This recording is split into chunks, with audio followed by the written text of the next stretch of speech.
Hello, myself Lokesh Sharma. I am from group 317. So my topic is transport of charged particle through membrane.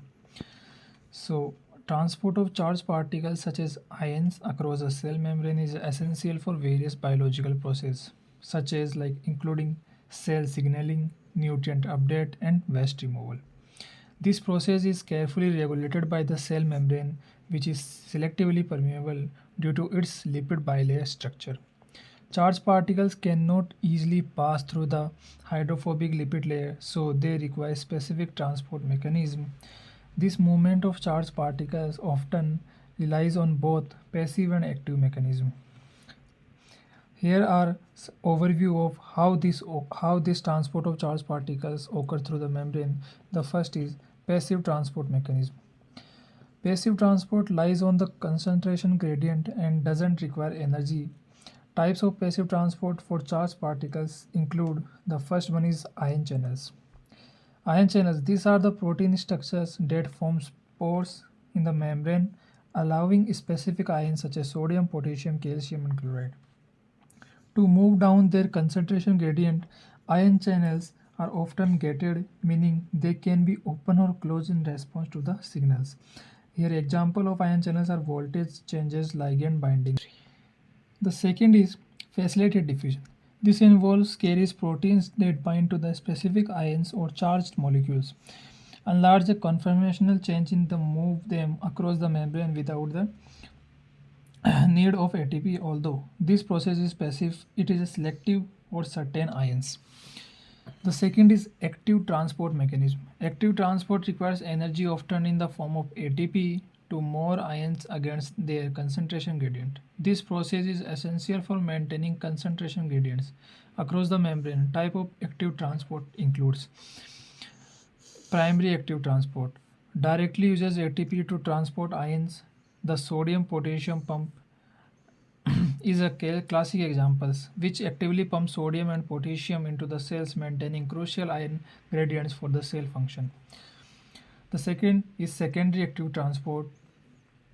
Uses the energy form of established concentration gradient of one ion to drive the transport of another.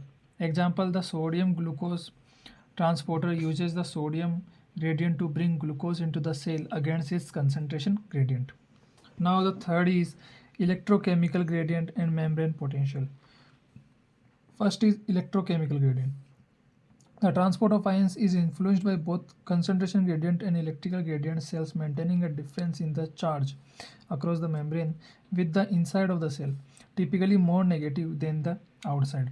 This creates a electrochemical gradient driving ions to move in the ways that balance both charge and concentration. Membrane potential. This voltage difference across the membrane is crucial for many cellular functions. For example, in neurons, rapid changes in membrane potential allow for the ionizing a nerve impulse. The membrane potential is established primarily by the distribution of potassium and sodium ions and is essential for process like action potential generation of neurons. Fourth, endocytosis and exocytosis. Although primarily used for large particle, cells can be transported charged macromolecules or proteins in bulk through vesicles formations. Endocytosis, the cell membrane engulfs particles forms vesicles to bring them into the cell. Exocytosis, the cell expels particles by fusion vesicles with the membrane to release thin contents outside. Fifth is vesicular transport. In some cases, charged particles may be transported in the bulk by vesicles in processes like endocytosis and exocytosis. Although not directly transporting individual ions, this process allows for the movement of larger quantities of charged particles. Sixth is the role of ion channels and transporters. Ion channels and transporters embedded in the membrane have a specific values regulating ion concentration and maintaining homeostasis. Role of ion channels and transporters include ion channels and IL pumps and transporters. Ion channels permit passive flow of specific ion and may be highly selective based on the ion size and recharge and hydration cells. They are respond to stimuli like voltage, ligand, and binding that triggers opening or closing. Ions, pumps, and transporters. Actively transport ions to maintain gradients essentially for cell surviving. Sodium potassium pump for the intense is vital for maintaining osmotic balance and cell volume.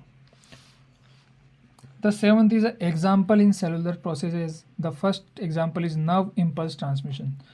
Ion channels play a crucial role in propagation of action potential in neurons, where the opening and closing of sodium potassium channels create rapid changes in the membrane potentials. Second is muscle contraction. Calcium ions are transported into and out of the muscle cell, triggers the concentration of relaxation cycles. pH regulation. Protein pumps in the cell membrane transport hydrogen ions to regulate the pH within the cellular compartment, such as lysosomes. The eight examples in biological systems. The first example of biological system is nervous system. Neurons play a rapid movement in the sodium and potassium to propagate action potential, allowing for the transmission of signals throughout the body. Second is muscle cells. Calcium ions released from the internal stones triggers the muscle contraction. The third is mitochondria. A protein H plus gradient crosses the mitochondria membrane, drives ATP synthesis, the cell energy currently through a process called chemiosmosis. Fourth is kidney. Specialized ion transport system help regulate blood pH and electrolyte balance by managing ion concentration. Now, ninth is significance in medicine and technology. What is the significance of medicine and technology in the transport membrane?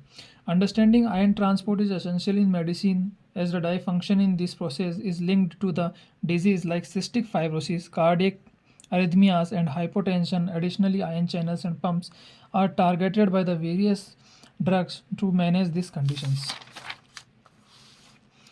In this technology, this knowledge is applied for developing bioosmosis drug delivery system and the systemic membrane for the filtration and separation process. Now, the importance in the health and diseases. The importance in the health and disease, the proper ion transport is critical for the physiological functions. Malfunctions in ion channels or transporters can lead to conditions like cystic fibrosis, hypertension, and cardiac arrhythmias. Special note is this mechanism allows cells to maintaining optimal intensive environment, communicate with each other, and respond to changes in their external surroundings. Thank you.